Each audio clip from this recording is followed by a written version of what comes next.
All right, go ahead and take out your representing and comparing decimals numbers worksheet, and we're going to begin talking about how to compare numbers and order numbers.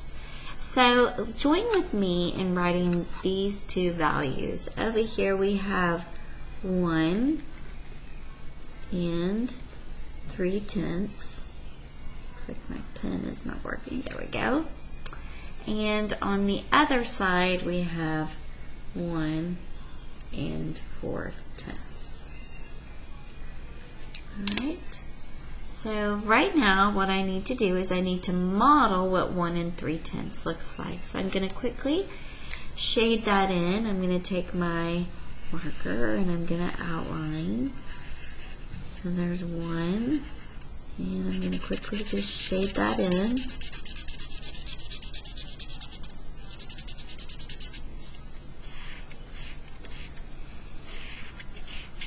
Okay.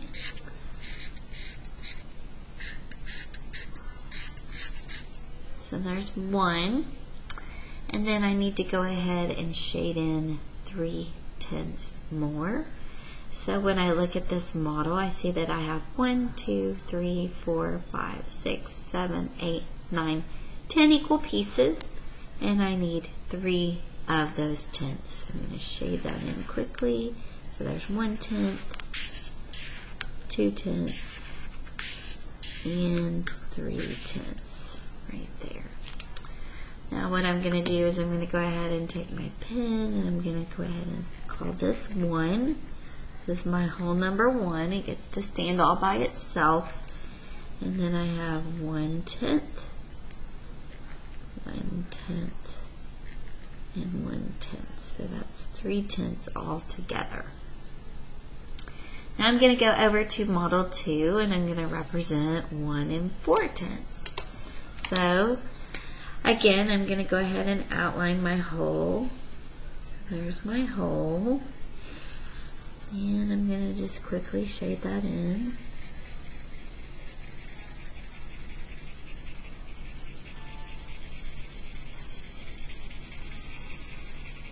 And you can shade yours in very quickly as well. Okay.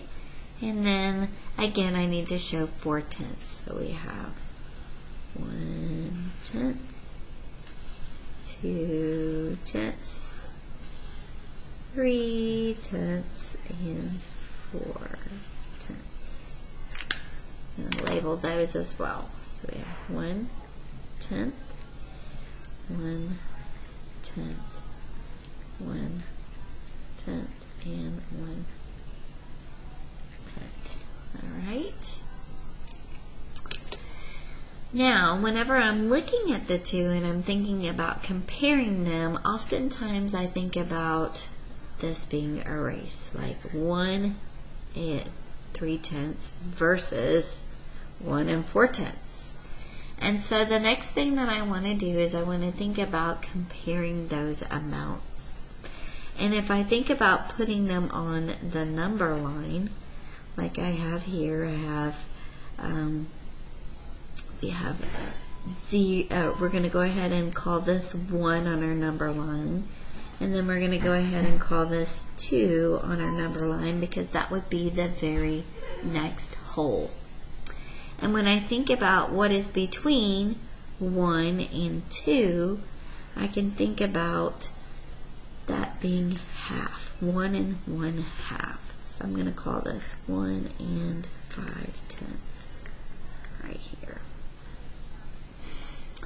And now I'm going to think about where 1 and 3/10 would be. So 1 and 3/10 would be about right here, and 1 and 4/10 would be about right here. So I can see that 1 and 4/10 is larger than 1 and 3/10.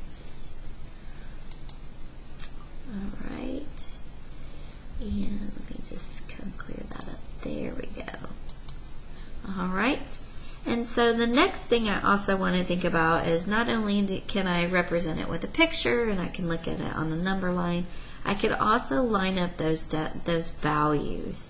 So if we think about this being the ones place and this being the tenths place, and our decimal being right here, and we have 1 3/10 that we're comparing, and we have 1 4/10, and when we look at those and we line them up, they both have a 1 in the ones place.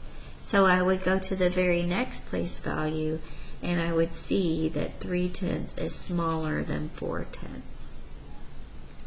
So when I think about this, I can write that as 1 3/10 is less than 1 4/10, or I could say 1 4/10 is greater than 1 3/10. All right, so that's how we're going to be comparing numbers.